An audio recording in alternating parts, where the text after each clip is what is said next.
Bonjour à tous, merci d'être présents. Le but aujourd'hui, c'est de se déstresser avant les examens. Je trouvais que ça pouvait être cool qu'on fasse un petit live. Hello. Ah, super! Bonjour Steph, tu vas bien? J'étais rapide, tu vois, ça va et toi? Oui, très bien. Super. Donc, je résume un petit peu ce qu'on va faire pendant cette petite heure qu'on va avoir ensemble, 40 minutes exactement. Donc, on va parler de stress, d'angoisse avec une experte, une coach qui est autrice, comme je le disais, du podcast que j'ai découvert il y a 15 jours environ. J'ai peur et je trouve ça, c'est un podcast qui est génial. Donc, je vous invite évidemment à l'écouter. Il y a vraiment plein de thèmes abordés et qui personnellement m'ont beaucoup parlé, donc je sais que ça peut également en aider certains. Je vais te laisser te présenter, Steph, tu le feras mieux que moi. Et on pourra commencer bien le live. N'hésitez pas, ceux qui ont déjà des questions sur le stress, l'angoisse, comment gérer, à mettre vos questions tout de suite en commentaire, comme ça on les a sous le coude et puis ensuite on pourra lancer une réponse à la fin du live. Vas-y, la parole est à Super. toi. Merci Constance pour ton invitation. Bonjour à tous. Je sais que chez vous c'est bonjour, chez moi c'est bonsoir parce que j'habite en Australie. Il est donc 20 heures, donc si je suis un petit peu pas dans le même rythme que vous, c'est pour ça. Alors en tout cas, je m'appelle Steph Le Lips. Effectivement, je suis la créatrice du podcast J'ai peur donc j'y vais, que j'ai créé en 2020 parce que justement j'avais peur de créer un podcast. J'adorais en écouter, mais ça me faisait peur. Et je me suis dit, quoi de mieux que de se lancer un petit défi et de tester. Donc, si vous écoutez les premiers épisodes, je ne sais pas si tu les as écoutés, Constante, c'est un petit peu artisanal. Parce que voilà, c'est un petit défi pour moi. Et puis voilà, 2 ans plus tard, on a atteint le top 3 Spotify. C'est peut-être comme ça que tu m'as découvert il y a quelques temps. Et sinon, mon activité principale, ce n'est pas le podcast. Je suis coach, coach professionnel. J'accompagne principalement des femmes, quelques hommes de temps en temps, sur des thématiques de confiance en soi, d'estime de soi, dans leur travail, aussi parfois dans leur vie perso, et de reconversion professionnelle également. Et c'est tout. C'est déjà pas mal, Je hein. crois. C'est déjà pas mal.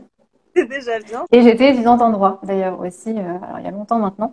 Mais mon cursus initial, c'était effectivement du droit, et puis ensuite Sciences Po, et puis j'ai Super. complètement dévié. Ouais, bah ouais, mais bon, du coup, tu sais en tout cas ce que c'est que le stress en tant qu'étudiant, d'apprendre des examens.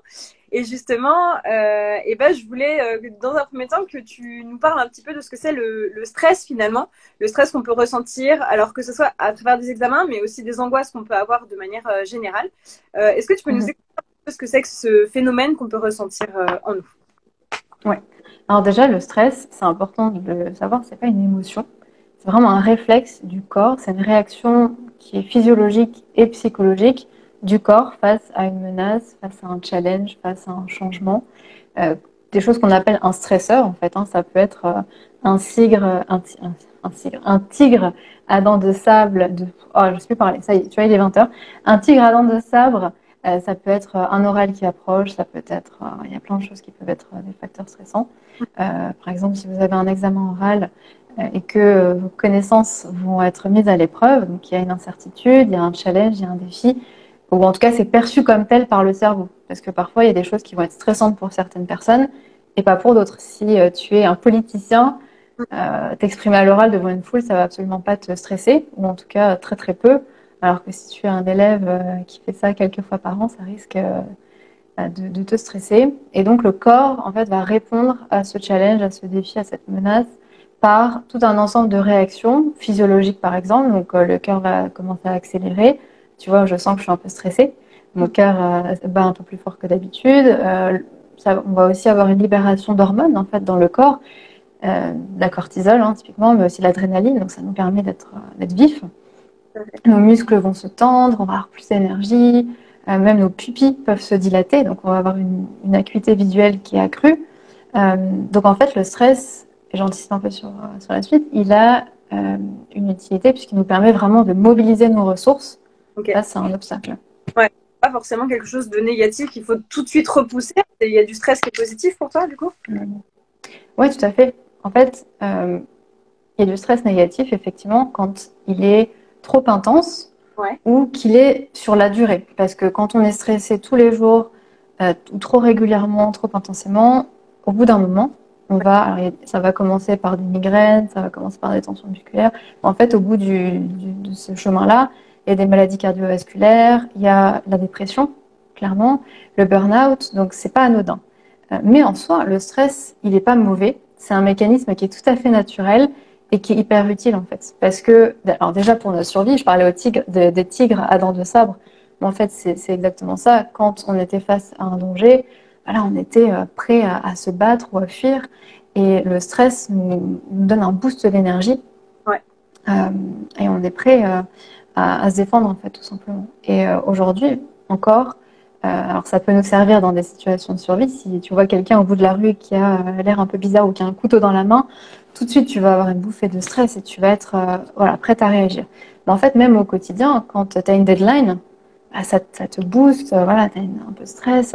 Ou je sais que les personnes qui bossent dans la restauration, il y a un petit peu un niveau de pression. Et en fait, c'est un stress qu'elles aiment bien, ces personnes-là, en général, parce que ça les booste, elles sont super actives. Et le problème, c'est quand ce stress il est trop intense. Typiquement, quand on est étudiant et qu'on va aller en oral ou à un examen, et que, alors avant l'examen, on stresse tellement que on procrastine, on n'arrive pas à se mettre à travailler, ou on va faire des erreurs, avoir un trou de mémoire, on va perdre nos moyens. Ça peut aussi compliquer un peu les choses parce que quand on est trop stressé, c'est difficile d'être créatif, c'est difficile de prendre des décisions. On va devenir un peu plus agressif, un peu plus tendu. Donc là, c'est clair que c'est pas forcément, comment dirais-je, ça nous aide pas. Donc en fait, le but, c'est de garder le stress à un niveau qui soit acceptable et qui soit utile, qui nous booste et pas qui vienne nous pénaliser. Ouais, bah surtout que le stress, ça peut un peu nous induire en erreur. Par exemple, avant un examen, on peut avoir souvent l'impression de plus rien connaître du tout. Ça, c'est un facteur de stress, justement, qui Ouais. dit la vérité. Ouais. Ouais, tout à fait. Et c'est un petit peu finalement comme le track avant d'entrer en scène. Ouais. C'est juste avant, on a l'impression qu'on est vide, et puis tu entres en scène, et hop, ça va, tu te mets dedans et tu y vas. Et il faut faire vachement attention dans ces moments-là à quelle interprétation tu donnes à ce que tu es en train de ressentir. On en parlera un petit peu après, c'est dans les clés. Mais si effectivement, tu te dis, oh là là, je ne sais plus rien, ça va être une catastrophe, alors que tu as révisé, donc au fond, c'est là. En fait, ton stress va augmenter. Bien sûr. Tu vas stresser à propos de ton stress. Et là, tu vas entrer dans un état de panique qui fait que ça va être difficile de revenir à un état normal. Donc, Ouais. l'interprétation qu'on fait de notre stress, il y a vraiment des études qui ont été faites sur ça. Alors, je ne sais plus ni l'étude, ni où elle a été faite, ni par qui, mais je pourrais la donner plus tard. Mais même sur les personnes qui meurent parce qu'elles sont trop stressées, ou en tout cas, le stress qu'elles ont connu dans leur vie font qu'elles meurent prématurément. Ouais. En fait, cette étude avait montré que leur perception du stress influençait le fait qu'elles en mouraient, Ouais, carrément. C'est-à-dire que des personnes avec un même niveau de stress, celles qui percevaient leur stress comme mauvais, mhm. allaient être impactées très gravement puisqu'elles allaient avoir une mort prématurée, tandis que les autres pouvaient vivre vachement plus longtemps alors qu'elles vivaient le même niveau de stress. Parce Ouais. que elles pouvaient même ressentir du plaisir. En fait, ça, c'est quelque chose qui m'a beaucoup aidée, c'est de me dire que, parce qu'avant, je me disais, oh là là, je suis stressée, c'est pas bien. Aujourd'hui, je me dis, je suis stressée, ça va m'aider. Et ça, c'est aussi que je suis impatiente, qu'il y a un truc qui est en train de se passer. D'accord. Ouais. Donc ça, c'est assez important. Ouais, donc c'est tout un travail finalement d'interprétation de nos émotions, de nos ressentis. Et enfin, c'est là le travail qu'il va falloir avoir vis-à-vis justement des examens qui approchent, des angoisses qu'on peut avoir, des doutes surtout. Il faut tout ça en nous et pas être dans le jugement finalement de ce qu'on ressent. Ouais. Ça, c'est super important parce qu'en fait, on est capable de rajouter des couches d'émotions qui ne Ouais. font que l'aggraver. Tu D'accord. vois, Ouais. je te donne un autre exemple qui n'a rien à voir, mais peut-être qui... Parce que moi, c'est un truc que j'ai rencontré lorsque j'étais étudiante. Ouais. J'avais beaucoup de problèmes pour dormir. D'accord. Et en fait, je me retrouvais dans mon lit le soir et je sentais que j'avais un petit peu d'anxiété. Oui. Je sentais que mon cœur battait, que voilà. Enfin, qui battait, j'espère, mais en tout cas, qui battait un petit peu vite, un petit peu fort. Et en fait, je commençais à me dire, oh là là, je suis stressée, ça veut dire que je vais pas réussir à dormir. Demain, je vais être fatiguée, je vais pas assurer. En fait, je commençais à stresser encore plus, donc à avoir de l'anxiété à propos de mon stress, et puis après, ça m'énervait.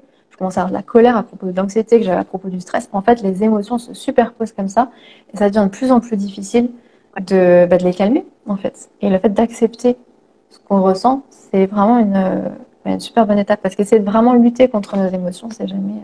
Ouais. Ou contre nos réactions aussi. Parce que Ouais. le stress, tu le ressens vraiment dans ton corps. Et si tu commences à l'interpréter, surinterpréter, ça va être dommageable. Bien sûr, ouais. Ok, et du coup, par rapport à tout ça, quels sont les conseils que tu pourrais donner pour justement gérer ces émotions, stress, cet état dans lequel on peut se mettre parfois, pour être mieux, accepter mieux aussi nos émotions? Mm. Alors, je pense que en tout cas la première clé qui je pense est essentielle et qui est facile pour certains et moins pour d'autres, c'est de repérer, de reconnaître les premiers symptômes, les premiers signes qu'on est stressé. Parce que parfois, on ignore, on est un peu dans le déni de notre stress. On est en train de faire un truc, en fait, on se rend pas compte que voilà, on commence à être en mode multitasking, à partir dans tous les sens, ça commence à être le brouillard là-haut. Euh, donc ça, c'est vraiment essentiel parce que plus tôt on repère les premiers signes du stress et plus tôt on peut agir dessus. Bien sûr, Euh, ouais. donc, par exemple, le fait d'avoir nos pensées qui partent dans tous les sens, le fait d'avoir du mal à se concentrer, le fait d'avoir le cœur qui commence à battre, le fait d'avoir le souffle court, pas respirer vraiment profondément, le fait de transpirer évidemment, ça s'en vient aussi. Les pertes de mémoire, clairement, le fait d'avoir des blancs, le fait de même plus savoir parfois ce qu'on doit faire. Le fait d'être vraiment en multitasking, ça c'en est une aussi. Moi, je sais que c'est un signe de stress pour moi, c'est je commence un truc, après je suis ailleurs. Enfin, c'est de tout faire en même temps, mais voilà, on est éparpillé. Le fait d'avoir aussi des sautes d'humeur, d'être un petit peu plus, comment dirais-je, peut-être agressif, irritable, ça c'est aussi un signe. Le mal de tête, ça, Ah faut ouais? faire aussi super attention. C'est aussi un signe qu'on est trop stressé, et notamment, alors je sais plus exactement où ça se situe, je crois que moi c'est à l'arrière. Mais ça fait comme une compression en fait, parce que aussi quand on est stressé, on peut avoir tendance à serrer les dents. Et du coup, Ah ça ouais, applique une pression. tout à fait. Le fait d'avoir du mal à dormir, tout ça, ce sont vraiment des signes. Et puis même dans nos comportements aussi.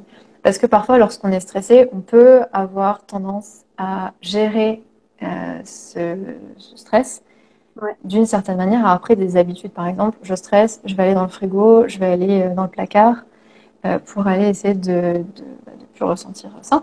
Ou bien je vais avoir tendance à m'isoler, ou je vais avoir tendance je vais pas, aller scroller les réseaux sociaux. mm, En fait, des moyens d'éviter cette émotion-là. ouais, Enfin, c'est pas une émotion, mais en tout cas d'éviter tous ces ressentis-là. Le fait de fumer, de boire, tout ça, ça peut être des choses qu'on utilise pour gérer le ouais, stress, parfois sans s'en rendre compte. tout à Et fait. ça peut être un bon signe aussi de se dire, attends, là, je suis en train de faire ça, et du coup, essayer de développer, on va le voir après, d'autres techniques pour gérer le stress. Ok, très bien. Et toi, quel conseil tu donnerais pour un étudiant? On parlait justement des étudiants ou des personnes qui ont Ouais. du mal à dormir. Quelles sont concrètement les petites choses que tu peux conseiller, des petites pistes? Alors, il n'y a pas de recette miracle, bien entendu, mais d'après toi, quelles sont les Ouais. clés? Alors, j'en ai plein. Le premier, c'est le plus simple. Donc, le premier, c'est de vraiment repérer les signes, les symptômes. Ouais, Ça, c'est essentiel pour agir vite. Deuxième, c'est évident, mais on n'y pense pas forcément. Et ça mange du tonnerre, c'est ouais, respirer. Parce que lorsqu'on est stressé, on respire de manière un peu superficielle, on peut même hyperventiler. Et mine de rien, notre système nerveux, il est un peu en folie et ça va aggraver les symptômes de l'anxiété. Euh, ouais, et on n'est plus du tout. En fait, c'est super important de revenir à une respiration qui est celle qu'on aurait lorsqu'on est calme. Donc une respiration qui est plus lente, qui est plus ouais. profonde. Ça va vraiment mettre le corps, pour simplifier à l'extrême. Hello! Pour C'est un simplifier à l'extrême, peu- je suis trop distraite par les animaux. Euh, pour activer le mode relaxation du corps. En fait. Donc, c'est c'est vraiment le petit truc avant de tester des techniques, je ne sais, des trucs vraiment compliqués. ouais, Ça, c'est vraiment la première chose à faire et c'est la chose la plus activable aussi parce que à n'importe quel moment, tu peux remarquer. Et d'ailleurs, nos profs, je ne sais pas si c'était le cas pour toi, mais moi en primaire, je me souviens des profs ou au collège, quand on allait au tableau, les profs nous disaient respire un grand coup et on était là en mode on s'en fout. Et en fait, si, parce que ça a un vrai impact sur notre système nerveux et du coup, même si c'est prendre une grande respiration. Alors, je sais que pour certaines personnes, et moi c'est le cas, le fait d'inspirer, ça peut être difficile quand je suis trop stressée, trop anxieuse. C'est un peu bloqué. Et du coup, ce que je suggère, c'est d'expirer. Genre vraiment complètement. Et ouais. en fait, là, tu vois que tu n'es pas bloqué. Si tu arrives à expirer de l'air, c'est qu'il y en avait à l'intérieur, de base. Oui, Donc vraiment, le fait d'expirer, de relâcher les épaules complètement, Et de vraiment se focus même sur juste les expirations. Si tu le peux, évidemment, focus sur, même si elles ne sont pas hyper profondes, des respirations qui soient lentes, qui soient par le ventre aussi, parce qu'on a tendance à... Et par le ventre, mais dans le bon sens aussi. Quand tu inspires, il faut que le ventre il se gonfle parce qu'il y a plein... Enfin, c'est assez commun, moi c'était le cas aussi. On peut avoir tendance à faire l'inverse. Oui, c'est vrai. Et du coup, c'est pas hyper efficace, quoi, parce que le diaphragme, il fonctionne pas dans le bon sens. Ouais. Donc vraiment, respirer, en fait, tout simplement, faire attention, même si c'est 2 respirations, même si vous êtes à un oral, par exemple, et qu'il y a une bouffée de stress, qu'il y a des pensées qui viennent vous dire que oh là là, c'est la catastrophe, prendre une demi-seconde pour respirer, personne ne vous en voudra. Et ça peut vraiment tout changer, ça peut permettre de, j'ai plus le mot en français, gather your thoughts, vraiment réunir tes pensées, enfin, tu vois, refocus tout simplement. Et ça aide vraiment beaucoup. Ça, c'est deuxième clé. La troisième, que tu peux pas forcément faire tout le temps, mais qui est hyper efficace, c'est de ralentir, de déconnecter son cerveau. Que ce soit 1 minute, ou que ce soit 30 minutes, 1 heure, c'est super important parce que le stress nous met dans un état, il est super épuisant en réalité pour le corps. Et on a besoin, pour le faire diminuer, de faire une pause. Mais quand je dis faire une pause, c'est pas scroller sur les réseaux ou regarder une vidéo YouTube. Ça peut le faire, hein, si c'est un truc qui vous fait rire et qui vous fait complètement déconnecter. Mais quand c'est le scroll machinal ou un truc vraiment juste pour vous distraire, c'est pas aussi efficace. Je sais que c'est pas simple, mais faire le vide, ça aide vraiment. Et moi, ce que j'aime bien faire, ça prend 1 minute. Et franchement, c'est pas facile parce que le truc, c'est que quand on est stressé, notre cerveau, il nous dit il faut que tu fasses plus vite, il faut que tu fasses plus, tu as tout ça à réviser, si tu n'as pas le temps de prendre une pause. Mais en fait, si plus ton cerveau il te dit que tu n'as pas le temps de prendre une pause, et plus il faut en faire, parce que ça veut dire que ton stress il monte, et ça va devenir contre-productif. Donc même si c'est... moi, ce que j'aime bien faire, c'est je m'allonge par terre. Ouais. Ça, tu peux pas le faire à la BU, mais si tu es chez toi et que tu révises chez toi, moi, je sors mon tapis de yoga, je travaille à la maison, donc je peux. Je sors le tapis de yoga, je m'allonge 1 minute. Ouais. Et je fais rien, je ferme les yeux, je me mets en, je sais pas comment ça s'appelle, Shavasana. Je fais une pro du yoga, mais et franchement, rien que ça peut aider. Ensuite, ça peut être, voilà, si t'es à la BU, sortir avec un café, et juste regarder le ciel, juste faire une pause en fait. Et le cerveau, il a besoin de silence, il a besoin de calme parfois. Puis après, ça peut être des activités qui vous plaisent. Moi, je sais que c'est l'escalade. Quand je l'escalade, ça me déconnecte le cerveau, mais ça peut être faire un puzzle, ça peut être... Je sais que c'est pas très fun. Quand j'étais étudiante, les puzzles ne m'intéressaient pas du tout. Quand j'ai 30 ans, ça y est, je suis dans les puzzles. Comme quoi, on change vite. Les coloriages. Ouais, peindre, les coloriages, lire un livre. Et Comment? c'est quelque chose que je fais depuis quelques semaines, mois, de faire des coloriages. Alors j'avais un peu honte le premier coloriage que je me suis acheté parce que je me suis dit, vraiment, je suis un bébé. J'ai besoin de faire des coloriages pour me calmer. Et en fait, Des puzzles, s'il te plaît. c'est assez surprenant. On se concentre en fait sur quelque chose d'autre que nos pensées. Voilà. Et moi, ça fonctionne en tout cas, donc je vous le conseille aussi. Exactement. Ouais. C'est vraiment comme tu le dis, de trouver une activité où nos pensées sont concentrées sur quelque chose, mais pas quelque chose d'intense, quelque chose qui soit calme. Après, faire du sport, faire une activité physique, marcher dans la nature, voilà, c'est le best.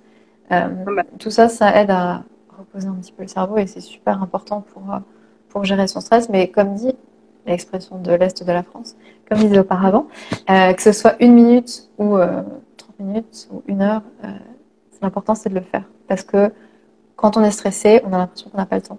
On peut pas, que si on le fait, on va tout gâcher. Et il ne faut pas écouter ce type de pensée-là parce que c'est faux. Ouais, bien sûr. Et Autre aussi, clé, ouais, dis-moi. vas-y. Non, vas-y, je t'écoute. Non, vas-y, vas-y.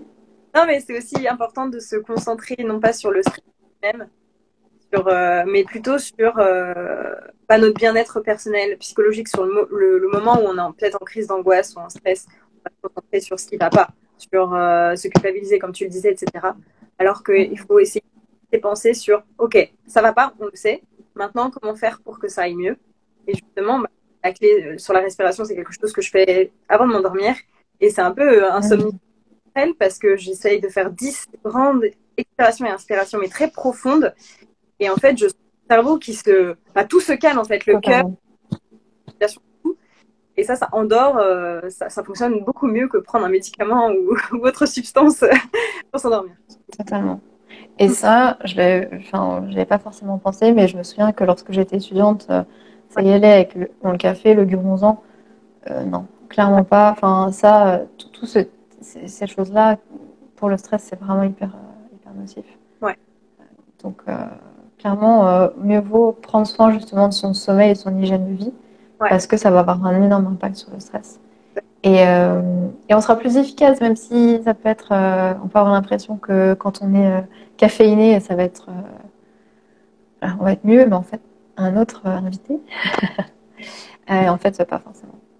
Ouais. Autre chose qui est super importante, qui peut être un petit peu plus complexe, mais qui est pour moi la clé la plus essentielle, c'est de faire attention à nos pensées. Parce que nos pensées, elles ont un impact énorme sur nos émotions. Si avant un entretien ou un oral, je me dis que ça va mal se passer, je me dis que je vais rater, je me dis que je ne suis pas à la hauteur, que les autres sont meilleurs que moi, que de toute façon, cet autre examen-là, je n'ai pas assuré, forcément, je vais me sentir stressée, forcément, je vais me sentir démotivée, forcément, je vais être beaucoup moins dedans, en fait, tout simplement, et c'est évident. Par contre, si je me dis quelque chose de neutre, en fait, j'ai préparé, donc je vais faire du mieux que je peux. C'est pas un mode, je suis en train de me faire des compliments et me dire que je suis la meilleure, juste un truc neutre. Bah, déjà là, ça va avoir un impact différent sur comment je vais vivre la situation.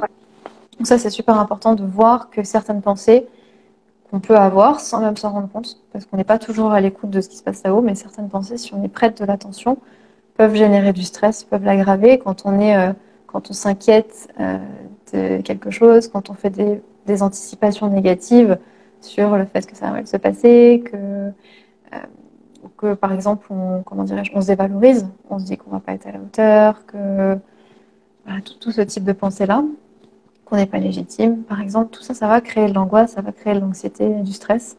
Et le truc, c'est que ces pensées-là, ça c'est vraiment important de se le rappeler, elles sont pas forcément objectives, elles sont pas forcément vraies. On a vraiment trop l'habitude de croire nos pensées. Si je pense un truc, c'est que c'est vrai. Si je me dis que je suis nulle, ben, c'est que je dois être nulle. Et mon cerveau va automatiquement trouver des bonnes raisons de croire ça. C'est-à-dire, je me dis que je suis nulle. Et moi, quand je dis à une cliente, bah, pourquoi tu penses ça, elle va me trouver des arguments de bah, telle fois j'ai fait ça, là j'ai raté ça. Mais en fait, si je lui demande est-ce qu'il y a des choses que tu as réussi, elle va en trouver tout autant. Et ça, c'est super important de voir que quand on manque de confiance en soi et qu'on manque d'estime de soi, on a aussi une vision de nous et du monde qui est. Et tout le monde, hein, tout le monde a une vision avec un filtre devant les yeux. Mais si j'ai une mauvaise estime de moi, je vais me dire que je ne suis pas à la hauteur, je vais me rappeler mes défauts, ce que je ne sais pas faire, ce que je sais moins faire, et je vais ignorer le reste. Parce que on a, on a tous ce biais cognitif, mais on a un biais qui s'appelle disqualifier le positif. Ça veut dire que si je réussis un truc, mais qu'à la base, j'ai pas trop une bonne estime de moi, je vais me dire, oh, bah, j'ai eu de la chance, c'était le bon sujet pour moi. Euh, euh, enfin, tu vois, on va pas accepter, on va pas se sentir fier de soi et se dire que là, on a bien assuré. On va se dire, bah, là, c'est parce que on m'a aidé ou parce que le prof était sympa, ou, tu vois. Et forcément, ça va être difficile ensuite de construire une estime de soi saine. Bien sûr. Ah oui. Parce que on n'arrive pas à piocher dans la réalité ce qui va comment dire, ce qui va faire qu'on va avoir une belle estime de soi. Et au contraire, par contre, on va bien se rappeler de telle fois en CE2 où on a échoué à l'exposé de biologie. Et enfin, tu vois, il est capable de sélectionner, il est capable d'interpréter. On est plein de biais cognitifs. Et ça, c'est important de le voir parce que certes, on n'a pas de contrôle sur nos pensées. Elles sont automatiques, elles émergent dans notre cerveau.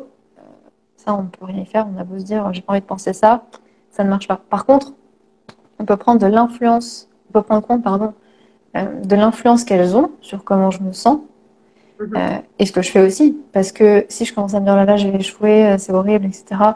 Moi, ça m'est arrivé quand j'étais à la fac de me dire, oh, je vais échouer, je vais pas y arriver, cette matière-là, je suis trop nulle, etc. Droit constitutionnel, coucou. Et du coup, au lieu de m'y mettre et de travailler, eh ben, je procrastinais, j'allais trier mes mails, j'allais faire ci, voilà. Et donc, non seulement nos pensées vont avoir un impact sur comment je me sens et sur mon stress, mais aussi sur ce que je fais. Donc, le fait de reconnaître ça, c'est une énorme étape. Et ensuite, de voir qu'elles ne sont pas forcément objectives, qu'elles ne sont pas forcément vraies. C'est pas parce que je pense quelque chose que c'est vrai que ça va arriver. Et du coup, on va pouvoir ensuite les challenger un petit peu. Et c'est important, du coup, pour ça, Et je vais vous donner des exemples après, mais c'est important de voir que, je parlais des biais cognitifs, il y en a qui sont vraiment dévastateurs. Je réfléchissais tout à l'heure à quels biais cognitifs peuvent intervenir lorsqu'on est étudiant. Le fait d'imaginer le pire, c'en est un. On imagine que ça va mal se passer, qu'on va rater, qu'on va se ridiculiser, etc. Le fait de surgénéraliser aussi, c'est une autre erreur de raisonnement. On se dit, ah, bah, les études de cas, de toute façon, je suis nulle, j'y arrive jamais. Et donc, voilà, tu vois, c'est bon, on en a raté une ou deux, et c'est comme ça. Donc, on va surgénéraliser quelque chose qui s'est passé une fois ou deux fois ou trois fois, non? Alors qu'en fait, on peut apprendre, on peut changer, on peut évoluer, même si peut-être ça va demander plus de travail que les autres. Un peu comme si on se met comme dans une case, on colle une étiquette dessus. Ça, c'est quoi, donc ça veut dire que je suis nulle là-dedans. Ouais, ça, c'en est un autre. L'étiquetage, c'est le fait effectivement de se mettre une étiquette. Moi, je suis comme ça. Comme si c'était immuable, quoi. Alors qu'en fait, pas du tout. Et un autre qui est vraiment dévastateur, c'est la catastrophisation. C'est les et si. Et si j'échoue à cet examen, et si je vais au rattrapage, et si. Voilà, tout ça. Alors qu'en fait, on est en train de mettre de l'énergie à écouter des pensées qui servent à rien, parce que j'en sais rien en fait. Ça sert à rien de me faire des scénarios catastrophes. Et du coup, là, c'est super important de challenger ses pensées, de ne pas les prendre pour argent comptant et de se demander, bah oui, et si j'échoue, ok, bah, quelle est la probabilité que ça arrive? Déjà, là, voir que bon, bah, j'ai révisé, a priori, durant l'année, j'ai eu des notes correctes. Enfin, j'ai essayé de voir est-ce que factuellement, ça peut arriver. Si ça peut vraiment arriver, qu'est-ce que je peux faire pour éviter que ça arrive? Donc là, on est vraiment dans quelque chose d'utile. On n'est plus dans oh là là, et si et je panique et je fais rien. On est dans peut-être que je vais échouer, donc je vais faire en sorte que ça n'arrive pas, donc mettre en place, enfin, être en mode problem solving, en gros. Euh, et si ça arrive, ça peut aussi rassurer. Si le pire scénario que je suis en train d'imaginer arrive, qu'est-ce que je vais faire? Alors, c'est pas toujours agréable, mais ça peut nous rassurer aussi de voir que, bah ouais, peut-être que j'irai au rattrapage, pas la mort non plus, peut-être que je repasserai le barreau l'année prochaine. Voilà. On peut aussi se demander, est-ce que ce que je suis en train de penser, c'est vrai? Mais vraiment, parce que parfois, le cerveau va automatiquement répondre oui. Enfin, il est un petit peu résistant. Ah oui, c'est vrai, oui, je suis nulle. Ouais, mais ok, c'est une hypothèse ou c'est une certitude? Est-ce que tu as des preuves? Est-ce qu'il y a peut-être des preuves contre?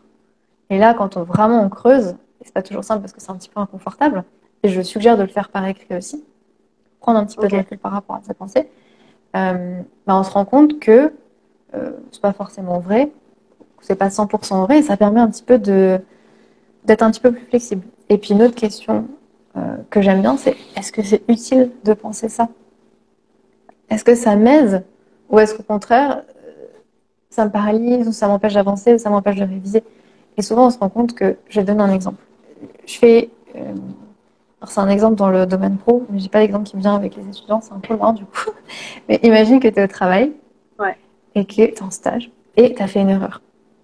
Ça arrive. Si tu te dis, oh là là, j'ai fait une erreur, c'est une catastrophe, mon tuteur va penser que je suis nulle, je vais avoir une super mauvaise note, je pense que je dois pas être faite pour ce métier. Enfin, tu vois, tu te fais tout un truc à partir de cette erreur-là, enfin, c'est ok, hein, c'est pas un problème, on a tous ce genre de pensée. Mais si tu te laisses envers par ces pensées-là, ton énergie, elle est sur le fait de t'auto-flageller, de te dévaloriser, et pas en fait sur réparer l'erreur, essayer de faire mieux la prochaine fois, trouver des solutions. Alors c'est ça qui est important. Tu as fait une erreur, le fait de te culpabiliser, ça sert à rien. Là, ça sert à rien. En fait, on a tendance à penser que ça sert parce que si on est méchant avec soi-même, ça va nous aider à avancer. Non, ça c'est faux, il faut arrêter de penser ça. Par contre, fais focus sur, ok, j'ai fait une erreur. Ça m'est pas utile de penser ça, là, donc je laisse passer ces pensées-là, parce que si je m'accroche pas à elles, à les écouter avec attention, elles finissent par partir. Et je me focus sur qu'est-ce qui est utile là maintenant tout de suite, de réparer mon erreur, d'essayer de faire mieux la prochaine fois, etc. Vraiment faire attention à ça. Et une dernière que j'aime beaucoup et qui aide beaucoup, c'est se demander aussi, ça c'est surtout quand on a des pensées pas trop sympas à l'égard de soi-même, c'est de se demander qu'est-ce que je dirais à un ami ou à une amie. Et là, ça peut faire un petit choc parce qu'on se dit, oula, mais en fait je parlerai jamais comme ça à mon ami ou à mon collègue ou peu importe. Je ne dirai jamais des mots aussi durs et je l'encouragerai. Et donc, essayer d'avoir ce même comportement bienveillant envers soi-même, ça peut vraiment aider et réduire le stress, d'être là pour soi en fait. Ok, t'es stressé, rassure-toi. Ce que j'aime bien aussi, c'est c'est pas possible de le faire toujours, mais juste se faire un mini câlin imaginaire de ça va aller. Tu vois. Comme on ferait avec un ami qui est stressé, je veux dire que ça va aller. Et Mm. ça me permet d'aller sur mon point suivant, qui est le fait de lâcher prise sur. Alors, il y a lâcher prise sur le perfectionnisme. Ça, c'est un énorme facteur de stress. Quand tu es perfectionniste, tu es quasiment sûr de te condamner à être stressé parce que les choses, si tu veux qu'elles soient d'une certaine manière, tu es sûr que ça va pas toujours être possible. Et bah ouais, tu te condamnes automatiquement à être stressé parce que tu as des objectifs qui peut-être sont irréalistes, qui sont très hauts, qui sont rigides. Et donc forcément, ça va être stressant. Et puis tu peux pas tout faire parfaitement. Donc ça va finir par être stressant. Donc c'est super important de. Et puis frustrant aussi. Donc c'est super important d'avoir des objectifs et d'être flexible. En fait, des objectifs qui soient réalistes, qui soient ouais, atteignables, et puis surtout d'être flexible. Parce que si on est perfectionniste. Et typiquement, euh, si. On reprend l'exemple de l'oral, parce que je sais que c'est souvent un moment qui est stressant. Si tu es stressé avant un oral, bah, c'est normal en fait. Tu n'en as pas fait 50 000 dans ta vie, donc c'est normal. Donc avoir l'attente que ce soit parfait, qu'il n'y ait pas de que tu ne sois pas stressé, que, que tu bégayes pas, bah, en fait c'est une attente qui est irréaliste. Donc à partir de là, si tu as fixé pour toi-même des attentes qui sont irréalistes, il y aura forcément un stress parce que tu sais d'avance que ce que tu veux, ça va être difficile à atteindre. Et donc c'est stressant. Et puis du coup, quand tu bégayes ou tu dis eux, ben, là le stress va monter en mode oh my god, c'est pas parfait et c'est foutu. Donc vraiment faire super gaffe au perfectionnisme. Et lâcher prise aussi sur ce qu'on peut pas contrôler. Parce que parfois on se stresse pour des trucs qu'on n'a pas forcément contrôle. Tu sais pas quel sujet va tomber. Euh, ou si, même si on prend un autre exemple, si tu as raté un examen, bah, c'est fait en fait. Le fait d'y repenser, de stresser à propos de ça, en soi, c'est pas forcément utile. On est en train de, encore une fois, mettre notre énergie de manière non productive parce qu'on n'est pas en train de se demander comment je vais faire pour faire mieux la prochaine fois. On est en train de se dire j'ai raté, ça veut dire que la prochaine fois je vais rater, etc. Alors que c'est plus sous notre contrôle. Ça, c'est fait. Par contre, ce qui est sous ton contrôle, c'est le prochain, c'est le maintenant, tes révisions. Et parfois, on peut être complètement, essayer de contrôler quelque chose qui est passé plutôt que ce sur quoi on a vraiment le contrôle, qui est ce qui est en train de se passer maintenant. Donc ça, c'est super important aussi. Parce que le stress comme ça, on a vachement l'impression que c'est la fin que après, en fait, il n'y a rien. C'est-à-dire que le stress, notamment dans les examens, que c'est terminé, comme s'il y avait un trou noir après ça. Sauf qu'en fait, il faut justement, pour anticiper le stress, essayer toujours de se trouver des plans B, C, D. Comme ça, si jamais la situation A ne se réalise pas comme on le souhaite, au lieu d'être envahi par un stress, bah, tout de suite partir sur OK, mais j'avais de toute manière une bouée de secours, j'avais une solution. Donc, par exemple, pour un examen, c'est la pire configuration qu'on imaginait, mais on s'est dit que si on le ratait, eh ben, il faudrait mettre le paquet pour les rattrapages, pour une autre matière, une autre année, peu importe. Mais vraiment essayer de se trouver en fait des petites bouées de secours, justement pour ces stress, pour les gérer et puis les surmonter. Ouais. Ouais, et puis voir que le stress peut être vraiment contre-productif et devenir, et être ce qui peut en tout cas nous faire échouer. Ouais. C'est-à-dire que je stresse parce que j'ai peur d'échouer et je vais peut-être échouer parce que je suis tellement stressée que je procrastine, que j'arrive pas à être efficace, que je perds mes moyens dans ma copie. Et c'est pas parce que j'étais pas capable et que j'allais fatalement échouer, mais c'est parce que j'étais tellement stressée que ça m'a pas permis d'être à mon max en fait. Et donc ça, c'est super important. Ouais. Non, Et peut-être la dernière chose que je voudrais ajouter, c'est un truc tout simple, mais qui peut faire du bien aussi, c'est d'en parler, d'échanger avec ses camarades, d'échanger avec des profs, enfin, je sais pas avec qui tu peux échanger, mais échanger, en parler, et de voir qu'on n'est pas le seul aussi.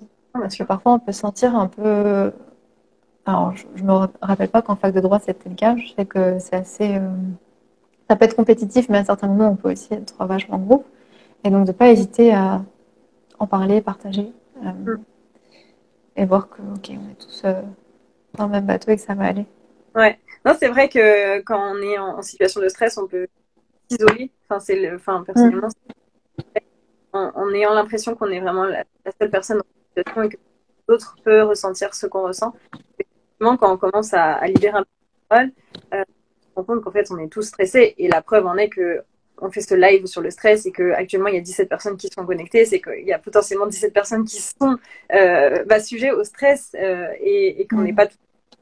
Et qu'il ne faut pas avoir peur d'en parler. D'ailleurs, j'en profite pour le dire aux personnes qui sont connectées sur ce live, c'est que le Crous organise, propose en tout cas des séances avec des psychologues pour justement pas se sentir seul dans des situations de stress, parce que les séances de psychologie, avec un psychologue, sont souvent payantes et pas remboursées forcément.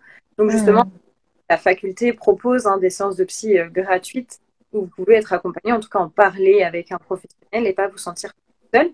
Et puis l'autre podcast, et franchement, c'est pas pour faire de la pub, c'est que vraiment, quand j'écoutais les podcasts de Steph, j'étais justement en crise d'angoisse. Vraiment, je cherchais un moyen à tout prix de pas me sentir toute seule et d'écouter en fait des paroles saines. Et je suis tombée vraiment par chance sur un de tes podcasts et je l'ai écouté vraiment allongée en respirant, je l'ai écouté et à la fin, j'étais beaucoup moins angoissée et bien au contraire, j'ai réussi à m'endormir apaisée. Donc voilà, il y a plein de clés qui sont mises à disposition et de plus en plus d'ailleurs pour justement pas se sentir seule et surmonter ces moments. Ouais, c'est génial ce que tu dis par rapport au psy, parce que parfois aussi, on ne le sait pas forcément et ça peut être sous-détecté, mais il peut y avoir des troubles de l'anxiété, il peut y avoir d'autres choses qui peuvent du coup être détectées et avoir peut-être une thérapie qui sera peut-être plus adaptée. Parce que on peut parfois mélanger stress, anxiété, angoisse, etc. Et le fait de voir un professionnel peut aider justement à peut-être détecter autre chose et le traiter si besoin. Bien sûr. Donc Super tips. voilà, il y a plein de recettes en tout cas pour essayer de gérer et appréhender ces sentiments et cet état qu'on peut avoir en nous et pas forcément le rejeter et se flageller parce qu'on a justement on est dans ces états, mais apprendre à l'apprivoiser au mieux et en faire un allié parce que comme tu le disais très justement, le c'est de l'être humain en tant que tel et que ça peut nous aider dans une situation. Donc, faut le voir. Est-ce qu'il y en a qui sont connectés, qui ont des questions à poser? Si Steph, bien entendu, tu as des choses à ajouter. Non, je suis curieuse de voir les questions. Alors, Je vais en entendre un petit peu. de voir s'il y a eu des questions. N'hésitez pas à les poser. On a la chance d'avoir une personne avisée. Alors, il y avait une question, même en ayant révisé, lorsque j'arrive devant la copie, j'ai un trou noir de toutes mes révisions. Donc, ça, on en a parlé. Si tu peux réitérer ta réponse vis-à-vis de cette question. Ouais. Enfin, Je pense que il y a peut-être quelque chose de plus profond à creuser aussi et de voir comment cette personne arrive. Je sais pas ton prénom. Du coup, j'ai pas vu la question. Léa. Léa. Est-ce que peut-être tu te sens stressée avant et tu t'en es pas vraiment rendu compte et c'est au moment devant ta copie que tu as atteint un tel niveau de stress que c'est le trou noir et dans ce cas, faut revenir à est-ce qu'il y avait des signes et des symptômes avant et commencer à faire peut-être pratiquer différentes choses. Et puis pendant l'examen, je pense que est-ce que peut-être il y a des moyens mnémotechniques, je sais pas, est-ce qu'il y a peut-être autre chose Ouais, qui après, puisse t'aider à être rassurée? il est récurrent quand même. Moi, ça m'arrive, pas tout le temps, mais ça peut m'arriver d'avoir justement ce sentiment de bien connaître. Et la chose qui m'a aidée, c'est de me dire, c'est normal d'avoir ce sentiment. Ça ne veut pas dire que c'est vrai. C'est juste, non, pour le coup, il est là, mais c'est du stress.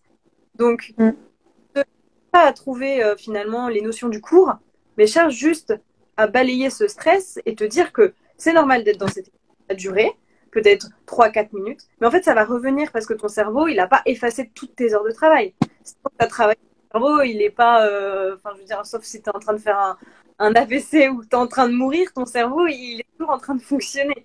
Donc à partir de là, les informations sont... C'est le stress qui vient finalement couvrir toutes nos pensées et on a l'impression qu'on ne sait plus alors que il faut savoir se dire, oui, là, je sais que je suis en train de stresser, mais mes connaissances, elles sont toujours là-dedans. Hier, je me suis répété le cours, que je l'ai écrit, peu importe. Les notions sont là, il faut juste attendre qu'elles reviennent. Donc, il faut être patient finalement. Le stress, c'est aussi une question de patience, ou savoir se dire, ok, bah, et je le dis souvent d'ailleurs aux étudiants, quand on arrive devant une copie, ne vous mettez pas tout de suite sur le sujet. Parce que le stress va faire souvent un effet négatif dans le sens où vous allez guider vos pensées vers des choses soit négatives, soit sur un sujet que vous aimeriez trop avoir. Vous allez fausser l'énoncé, fausser la question et partir sur une... Alors que si vous prenez 5 minutes, vous soufflez, vous dites ok, là je suis en âme, ok, là je sais que c'est le moment où c'est pas très drôle. Vous prenez vraiment des respirations et la respiration, voilà, c'est quelque chose de magique, comme tu disais très justement tout à l'heure. Et après avoir pris ces 5 minutes, et ben vous vous mettez dans votre sujet. Et les 5 minutes, encore une fois, c'est pas la fin du monde si vous les prenez. Que ce soit avant un oral que pendant. C'est mieux vaut ça que rien, que ne rien arriver à ressortir en fait. Donc il n'y a pas de recette magique, mais il y a juste le côté savoir penser et se dire ok, là j'ai l'impression que je sais rien, mais c'est le fruit du stress en fait. C'est le fruit concret des pensées négatives de ce ressenti. Alors, est-ce qu'il y a d'autres questions ou d'autres choses à ajouter?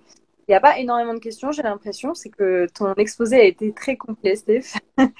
Et que toutes les réponses ont certainement déjà été données par ta prise de parole. En tout cas, s'il y a des questions pour les gens qui y pensent plus tard ou qui regardent en replay, qui souhaitent les poser sous cette vidéo, j'y répondrai avec plaisir. Super. Oui, parce que le live sera retransmis sur la chaîne YouTube de 35 minutes, soit aujourd'hui, soit demain. Alors, il y a une question, j'ai l'impression.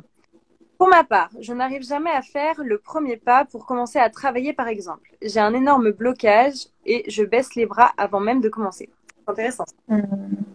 C'est exactement ce qu'on disait en fait. C'est-à-dire que tes pensées te font faire l'opposé de ce que tu as envie de faire. C'est-à-dire que faudrait en fait que tu te... Comment ça se le prénom de cette personne? Lucie. Essaie de regarder ce que tu te dis avant en fait. Qu'est-ce que tu es en train de te dire sur toi, sur ce que tu dois faire, parce que le fait de ne pas s'y mettre, le fait de procrastiner ou de reporter ou de faire autre chose, c'est une manière d'éviter l'inconfort qu'on peut ressentir quand on se met à la tâche que l'on doit faire, quand on se met au devoir, quand on se met en révision. Et du coup, il y a ça, il y a voir que je suis en train de me dire tout un tas de trucs et de ressentir des émotions qui ne sont pas très agréables que j'essaie d'éviter. Donc peut-être que je travaille en termes de cognition, enfin en termes de pensée, à peut-être changer ça, me rassurer, mais aussi que j'apprenne à accepter l'inconfort.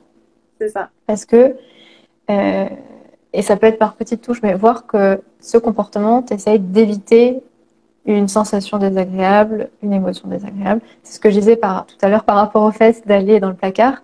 Voilà, c'est dès que je ressentais mon stress, pouf, je me levais et j'y allais. Comme ça, c'était étouffé, annihilé. Et en fait, c'est d'accepter de s'asseoir avec ce sentiment désagréable, ces émotions désagréables, peu importe ce qu'elles sont, et faire parfois même juste 2 minutes, 5 minutes. Ne pas, parce que parfois on a des attentes aussi qui sont très, très importantes. On se dit, oh là là, aujourd'hui il faut que je travaille 1 heure là-dessus, ou 3 heures, ou toute la journée, on se sent submergé. Et en fait là, c'est aussi contre-productif. Donc commencer par se dire, si tu sais que tu as tendance à éviter l'inconfort, te dire ok, je vais juste m'y mettre 5 minutes. Et si vraiment c'est trop, que je suis trop inconfortable, j'arrête. Mais je me fixe quand même 5 minutes. Et souvent ce qu'on remarque, c'est qu'après 5 minutes, l'inconfort qui était principalement dans le fait de s'y mettre est passé, on arrive à continuer. Et si vraiment c'est trop inconfortable, c'est pas grave, tu auras fait 5 minutes, va marcher un petit coup, et puis essayer de s'y remettre un petit peu plus tard. Mais vraiment, l'apprentissage de l'inconfort qu'il peut y avoir dans certaines émotions, de l'accepter, c'est super important. Oui, parce que rapidement, surtout, je me retrouve un petit peu dans cette question parce que c'est finalement se mettre aussi beaucoup dans le déni, pas se mettre à travailler parce qu'on va faire le constat de tout ce qu'on ne sait pas et tout ce qu'il faut apprendre. C'est tout ça qui fait qu'on ne veut pas s'y mettre. C'est parce qu'on va finalement avoir on va être face à une situation où on sait qu'on va devoir accomplir beaucoup de choses pour ensuite réussir. Donc, il faut savoir passer, comme je disais, accepter cet inconfort, faire un état des lieux. Et après, en termes de pratique, moi, ce que je conseille aussi, c'est vous prenez une feuille blanche, vous listez toutes les choses que vous avez à faire.